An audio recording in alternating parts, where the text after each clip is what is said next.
Hello friends and welcome to all of you. मैं हूं doctor Vijay Prakash. आज हम लोग एवियन की सीरीज़ को आगे बढ़ाते हुए आज आपको कुछ नई जानकारी देना चाहेंगे। जैसा कि ये हमारे सामने बैठे हैं विनय कुमार जी। विनय कुमार जी नमस्कार। ये पार्थीज डिसीज़ आप लोगों ने नाम सुना होगा। पार्थीज डिसीज़ या क्लेवस पार्थेसिस भी बोलते हैं। इनको पार्थीज डिसीज़ की वजह से एवियन हो गया था। तो मैं आपको इनकी एट प्रेजेंट में कंडीशन बताता हूँ। ये इनका एक्सरे है, ठीक है।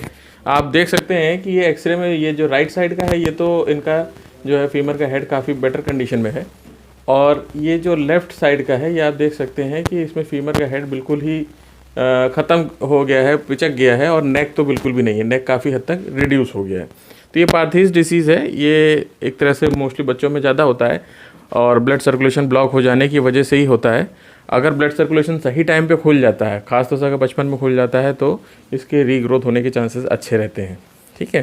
तो ये पार्थीज डिसीज़ का केस मेरे पास आया था। इसकी वजह से क्या था कि इनको स्पाइन में भी प्रॉब्लम हो रही थी। इनका पैर छोटा बड़ा हो गया था। देख सकते हैं आप, जिस तरह से नेक छोटा बड़ा हो गया है वैसे इनका जो है पैर भी छोटा बड़ा हो गया था, जिसकी वजह से इनके पेल्विक्स बोन भी ऊपर नीचे की ओर हो रही थी। आप देख सकते हैं कि ये स्लाइटली अबव है, ये स्लाइटली थोड़ा सा नीचे है, इससे नियर अबाउट इतना गैप है।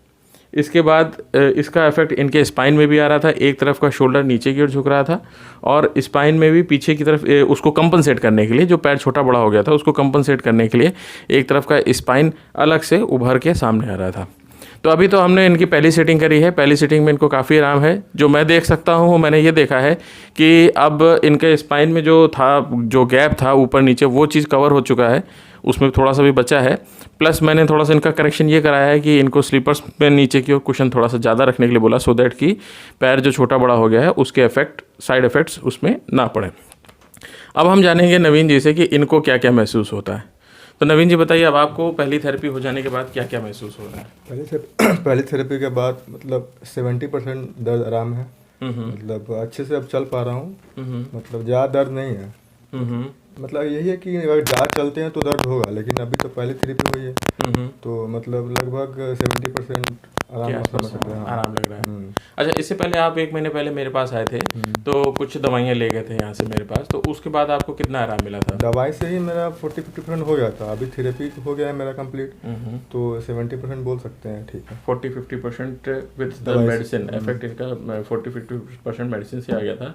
और पहली थेरेपी जो हमने इनको करी थी तो उसी समय ही इनको ब्लड सर्कुलेशन कुछ खुला सा, या मतलब शरीर में कुछ हल्कापन सा लग रहा था पहले दिन ही, मतलब पहली बार ही जब हुआ, आधे घंटा का हुआ थेरेपी, उसके बाद मतलब बाहर निकले, उसके बाद बॉडी बहुत हल्का लग रहा था। मतलब रिलैक्स महसूस हो रहा था। लग रहा था कि मतलब ब्लड सर्कुलेशन फास्ट हो गया है पहले से, मतलब बहुत हल्का लग रहा था। उससे पहले बॉडी भारी लग रही थी। मतलब पैर उठाते थे तो लगता था कि मतलब बहुत भारी चीज़ उठा रहा है। उसके बाद मतलब थेरेपी हुआ, फिर नॉर्मल होने लगा, मतलब हल्का लगने लगा बहुत ज़्यादा। तो रिजल्टेंट अब आप नियर अबाउट 70% तक अपने आप को रिलैक्स महसूस कर रहे हैं। तो ये नवीन जी ने अपनी बात बताई जो इनको मन में इनको फील हो रही थी, इन्होंने कैसा फील किया अपना। तो चूँकि आप सब लोग जो पार्थीज डिसीज से पीड़ित हैं वो सब इस बीमारी के बारे में जानकारी रखते हैं।